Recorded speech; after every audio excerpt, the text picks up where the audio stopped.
All right, hopefully this works. Okay, so I just wanted to show you guys real quick how to use RARS, and I can put the link on Discord how to download this. But this is open source. It just simulates RISC-V, and it works really well for testing our processor. Right now, we're at the point of the processor where I believe all of the basic ALU instructions like add, subtract, XOR are good, and also stores. So we still have to implement loads and branches.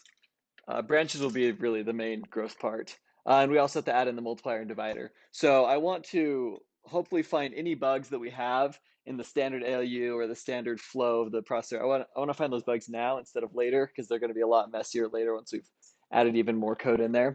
So just to show you how to run this real quick, once you open RARS, you can just write assembly code in here. And it even has helpful tips. Like when you start writing instructions, it'll like tell you what each thing should do. So it's really helpful. And once you've written a program, you want to make sure it ends in the e-break instruction. And then you'll just go to run, assemble, and it'll put it together for you. And then you can click this green arrow to run it. And then if it hits this breakpoint, that basically means that it worked because that's just hitting this e-break. If you keep running, it'll just drop off the end of the program.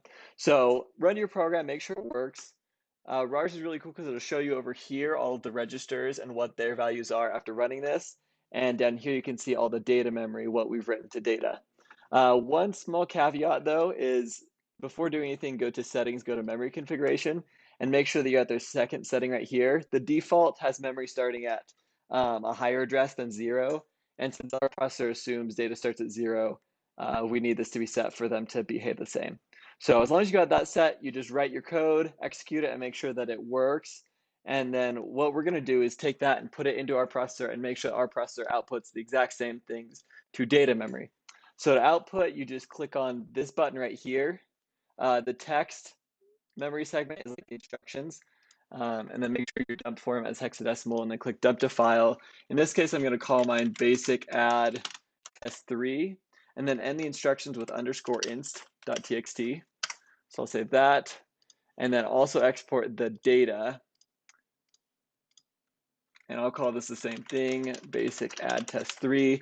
And then the data you want to end with underscore solution.txt because this is pretty much the solution, what we're hoping our data memory looks like. So you'll want to save that. And then you'll go over into, minus these things, onto the VMware Windows machines, the CADE machines.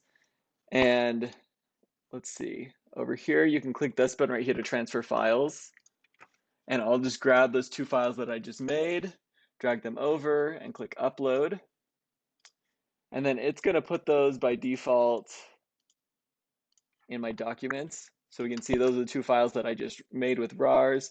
I'll cut those and then I'll put those in the same directory as my .mpf file. So you guys will each probably have to make your own local copies of this so we're not all trying to run in the same folder. Or maybe you can try to run it in the decode test folder, whatever works. Just make sure that you put those files in the same place as the .mpf. And also make sure in that .mpf file you have this final data.txt in there. That'll just load sort of like a basic zeros into our data memory to initialize things with. And just to show you real quick, these files are literally just hexadecimal. This is like all the RISC-V instructions just in hex. So that's really all it is. But RARS makes it really simple to export that. So once you've got that in the right folder, you'll want to open Model Sim and either make your own project or try to open this decode test project. These are all the files you'll need. You'll just need the final testbench.systemverilog and typepack.systemverilog. Those are test bench things. And then these four are our actual processor up to this point. We have the CPU.v, the decoder, and the ALU, which are just modules. And BCD is binary to decimal. It's just for debugging. So it's not something our final design will have, but it helps us debug. I can explain more if you guys are curious. So basically, as long as you have all these files, you'll just want to compile them all and make sure they're good. So those should all pass successfully. And then you'll want to open a simulation. Oh, I just closed mine, I guess.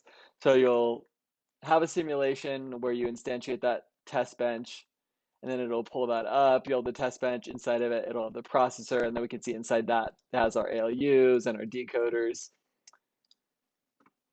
So over here, when we start off, our wave is blank. If you guys want to do any debugging, then awesome. I would recommend that you start somewhere though instead of a blank waveform. So I've made this macro file, this hunter's waveform. I called it 10.9 because that was the day.do. So if you load that, it'll actually load all of the waves that I've saved. And so this goes through each of the different stages. Like in instruction fetch, we've got the IFQ, the top and bottom pointers, and some other signals.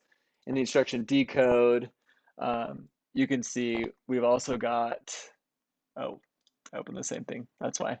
In the decode, we can see the raw, the IQ. We can see the 4 instances of our decoders and their internal signals. So this makes things really easy to decode. Not to decode, to debug. So that would be one recommendation, is to open this. But then, yeah, once you've got the simulation open, we've compiled all of them already. So then we can just click run all. And in this case, we can see the program passed. It's got the message down here.